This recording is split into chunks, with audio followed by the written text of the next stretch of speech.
Hello फरी एक बार हार्दिक स्वागत है अपनी YouTube channel create your mind ની અંદર આજે આપણે વાત કરવા જઈ રહ્યા છીએ સંયોજકતા વિશે. Today we are going to discuss about valency. First of all, જો આપણે વેલેન્સી વિશે વાત કરતા હોઈએ તો આપણે સંયોજકતા ઇલેક્ટ્રોન વિશે પણ જાણકારી મેળવવી પડે તો આપણને સંયોજકતા વિશે ખબર પડે. તો સંયોજકતા ઇલેક્ટ્રોન કોને કહેવાય છે? તો કોઈપણ તત્વના પરમાણુમાં બાહ્યતમ કક્ષામાં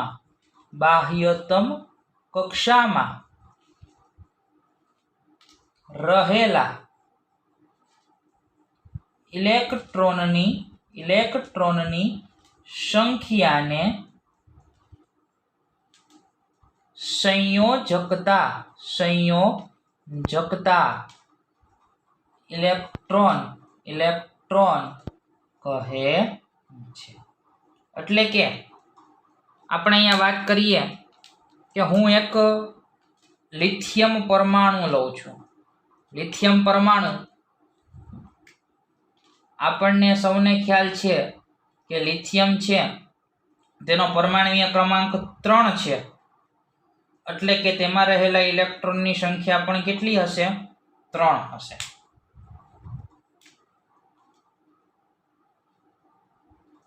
બે ઇલેક્ટ્રોન છે તે પ્રથમ કક્ષામાં, થર્ડ ઇલેક્ટ્રોન છે તે સેકન્ડ કક્ષામાં એટલે કે લાસ્ટ ઓર્બિટમાં જોવા મળશે. હવે મેં તમને કીધું કે તત્વનો પરમાણુ હોય તેમાં જો બાહ્યતમ એટલે કે જે લાસ્ટ આ જે કક્ષા જોવા મળે છે તેમાં ઇલેક્ટ્રોનની જે સંખ્યા છે એટલે કે તેમાં રહેલા જે ઇલેક્ટ્રોન છે તેને આપણે સંયોજકતા ઇલેક્ટ્રોન તરીકે ઓળખીએ છીએ. એટલે કે કોઈ પણ તત્વોની બાહ્યતમ કક્ષામાં રહેલા ઇલેક્ટ્રોનને સંયોજકતા ઇલેક્ટ્રોન કહેવાય છે. ઓકે, હવે એને સંયોજકતા ઇલેક્ટ્રોન શા માટે કહેવામાં આવે છે? તો કોઈ પણ તત્વની જે બાહ્યતમ કક્ષા છે તેમાં રહેલા ઇલેક્ટ્રોન જ્યારે તત્વો છે, તત્વના પરમાણુ ભેગા મળીને અણુ બનાવે છે, બરોબર છે, ત્યારે તે ઇલેક્ટ્રોન અણુ બનાવવાનું હોય ત્યારે શું કરશે? ભાગીદારી કરશે, ગુમાવશે, મેળવશે, આપલે થશે. એટલે કે બાહ્યતમ કક્ષામાં રહેલા ઇલેક્ટ્રોન છે, બરોબર છે, જ્યારે કોઈ નવો અણુ બનતો હોય છે ત્યારે તે દૂર થશે, મેળવશે એટલે કે ગુમાવશે, બરોબર છે. એટલા માટે જ આપણે તેને સંયોજકતા ઇલેક્ટ્રોન તરીકે ઓળખીએ છીએ.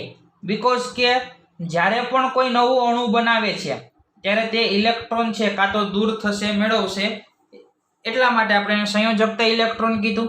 હવે જુઓ, કોઈ પણ તત્વો છે છોકરાઓ, એની જે બાહ્યતમ કક્ષા હોય, બરોબર છે, તેમાં વધારેમાં વધારે 8 ઇલેક્ટ્રોન સમાવી શકાય. વધારેમાં વધારે કેટલા ઇલેક્ટ્રોન સમાવી શકાય? 8 ઇલેક્ટ્રોન સમાવી શકાય. એટલે કે કોઈ પણ તત્વ છે તે શું કરશે? તો કે બાહ્યતમ કક્ષા છે એને ફૂલફિલ કરવા માટે 8 ઇલેક્ટ્રોન કમ્પ્લીટ કરશે. કાં તો 8 ઇલેક્ટ્રોન કમ્પ્લીટ કરવા માટે ઇલેક્ટ્રોન ગુમાવશે, મેળવશે, અથવા તો ઇલેક્ટ્રોનની શું કરશે? ભાગીદારી કરશે. અથવા તો એવું પણ કહેવાય કે અષ્ટક રચના પૂર્ણ કરશે. અષ્ટક રચના એટલે કે બાહ્યતમ કક્ષામાં 8 ઇલેક્ટ્રોન છે તે પૂર્ણ કરશે, બરોબર છે. હવે જુઓ, ઘણા તત્વો એવા હોય કે જેની અંદર અષ્ટક રચના ઓલરેડી કમ્પ્લીટ થયેલી હોય, બરોબર છે. જેમ કે આપણે વાત કરવા જઈએ રેડોન, ઝેનોન, આર્ગોન, તો આવા બધા જે તત્વો છે તેની અષ્ટક રચના પૂર્ણ થયેલી છે. અષ્ટક રચના પૂર્ણ થયેલી છે એટલે કે તેની બાહ્યતમ કક્ષા છે તેની અંદર તે ઓલરેડી 8 ઇલેક્ટ્રોન ધરાવે છે. એની જે બાહ્યતમ રચના છે એની અંદર તે ઓલરેડી 8 રચના 8 ઇલેક્ટ્રોન છે ધરાવે છે. જેમ કે આપણે નિયોનની વાત કરતા હતા, ગયા લેક્ચરની અંદર આપણે નિયોનને પણ જોયો તો તેની અષ્ટક રચના છે એ પૂર્ણ થઈ ગઈ હતી. બરોબર છે.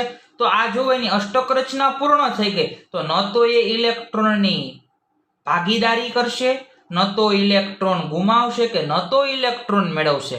એટલે કેવો થઈ જશે? સિમ્પલ નિષ્ક્રિય થઈ જશે. એટલે આ જે બધા જ તત્વો છે તેને આપણે નિષ્ક્રિય તત્વો કહીએ છીએ. નિષ્ક્રિય વાયુ તત્વો તરીકે પણ આપણે એને ઓળખીએ છીએ, કારણ કે એની જે વિષ હતી એ બધી જ ફૂલફિલ થઈ ગઈ. તમારી માનો કે કોઈ વિષ હોય, બરોબર છે, કે સારું એવી આપણે પ્રોપર્ટીઝ છે, બંગલો છે, બેંક બેલેન્સ બનાવો તો તમે એના માટે વર્ક કરશો, પણ તમારે જેટલી પણ વસ્તુ જોઈએ એ બધી જ વસ્તુ તમને મળી ગઈ, તમે કેવા નિષ્ક્રિય થઈ જશો, તો પછી તમે કોઈ પણ પ્રકારનું કામ કરશો નહીં. અહીંયા પણ વાત કંઈક એવી જ છે.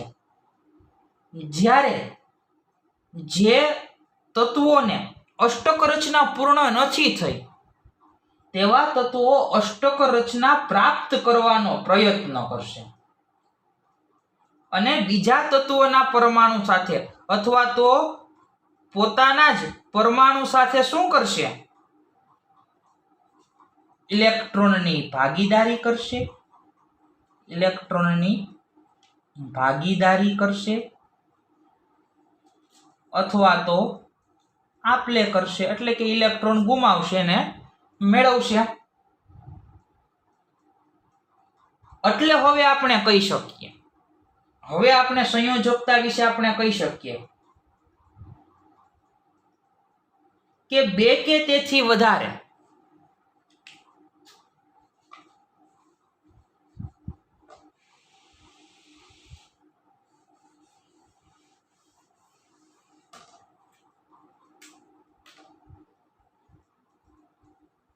બે કે તેથી વધુ તત્વોના બાહ્યતમ કક્ષામાં ભાગીદારી અથવા વિનિમય કરતા ઇલેક્ટ્રોનની સંખ્યાને સંયોજકતા કહે છે. એટલે કે બે કે તેથી વધારે તત્વો છે એ બાહ્યતમ કક્ષામાં ભાગીદારી કરશે અથવા તો ઇલેક્ટ્રોન મેળવશે કે ગુમાવશે, ઇન શોર્ટ આપણે વિનિમય કરે એવું કહીએ. તો એ જે ઇલેક્ટ્રોનની સંખ્યા છે એ સંખ્યાને આપણે તેની સંયોજકતા વિશે અથવા આપણે તેની સંયોજકતા કહી શકીએ છીએ. જેમ કે અહીંયા આપણે વાત કરવા જઈએ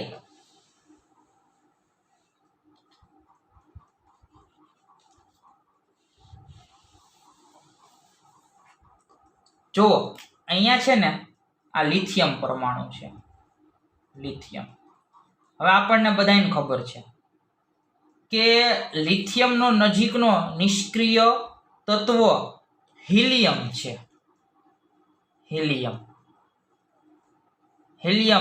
આ એક તત્વ એવું છે છોકરા કે જેની બાહ્યતમ કક્ષામાં માત્ર 2 જ ઇલેક્ટ્રોન છે, છતાં પણ તે કેવું છે? નિષ્ક્રિય છે. જેની વાત આપણે આગળના લેક્ચરની અંદર કરી ગયા હતા. એટલે કે જુઓ, હાઇડ્રોજન હિલિયમ, જુઓ હિલિયમ અને લિથિયમ. તો લિથિયમ છે ની અષ્ટક રચના પૂર્ણ કરવી છે, એટલે કે લિથિયમ છે ને હિલિયમ જેવું બનવું છે તો શું કરવું પડશે? એક ઇલેક્ટ્રોન ગુમાવવો પડશે. અહીંયા એક ઇલેક્ટ્રોન ગુમાવવો પડે એટલે જુઓ મેં તમને અગાઉ કીધું કે ભાગીદારી કરે કે ઇલેક્ટ્રોન વિનિમય કરે, બરોબર છે. તો એ ઇલેક્ટ્રોનની સંખ્યા એટલે કે અહીંયા એક ઇલેક્ટ્રોન ગુમાવશે તો લિથિયમની સંયોજકતા શું થશે? 1 થશે.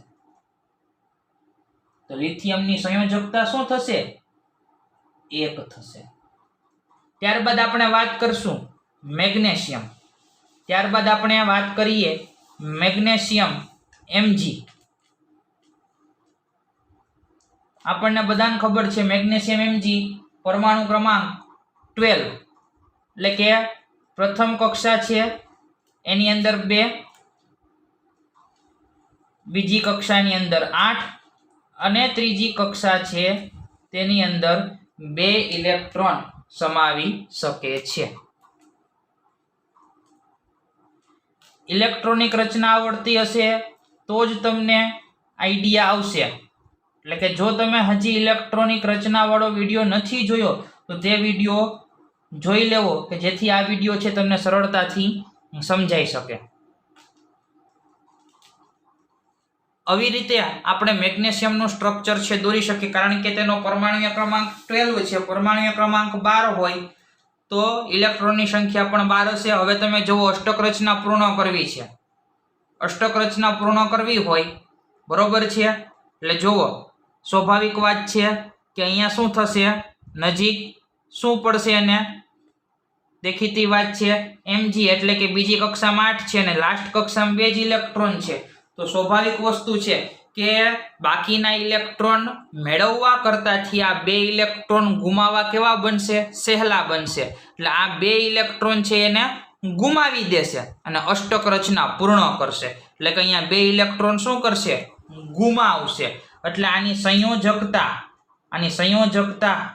2 કહેવાય. મેગ્નેશિયમની સંયોજકતા 2 કહેવાય. માનો કે તમે એલ્યુમિનિયમની વાત કરશો તો એલ્યુમિનિયમનો પરમાણુય ક્રમાંક 13 છે. જો અહીંયા હું Al ની વાત કરું, એલ્યુમિનિયમની વાત કરું 13, તો અહીંયા હજી એક ઇલેક્ટ્રોન હું વધારી દઉં. હા, 13 થઈ ગયા, બરોબર છે. 13 થઈ ગયા તો અહીંયા 3 ઇલેક્ટ્રોન છે તે ગુમાવશે. તો એની સંયોજકતા કેટલી થઈ જશે, 3 થઈ જશે. એટલે કે એલ્યુમિનિયમની સંયોજકતા 3, મેગ્નેશિયમની 2, લિથિયમની 1. તો ખબર કેમ પડી? તો કોઈ પણ તત્વો છે જ્યારે બીજા તત્વો સાથે, બરોબર છે, અણુ બનાવે ત્યારે તે કાં તો ઇલેક્ટ્રોનની ભાગીદારી કરશે, કાં તો ઇલેક્ટ્રોન વિનિમય કરશે. ત્યારે ઇલેક્ટ્રોનની જે સંખ્યા હોય, એટલે કે ભાગીદારી કરેલા કે ઇલેક્ટ્રોન ગુમાવે કે મેળવેલા ઇલેક્ટ્રોનની સંખ્યાને તેની સંયોજકતા તરીકે આપણે ઓળખીએ છીએ. અને હંમેશા બીજો એક નિયમ યાદ રાખજો,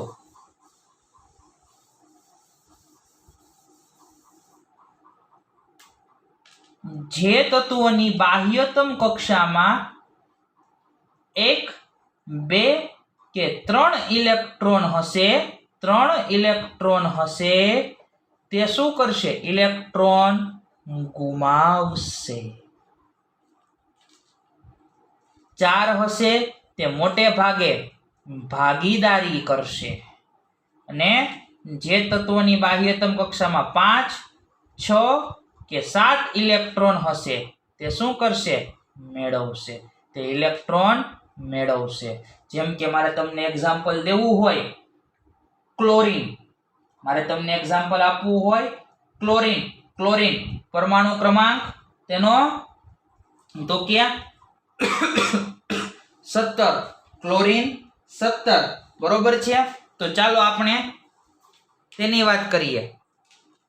Cl first orbit 2 electron, second orbit 8 electron, third orbit 7 electron, 2.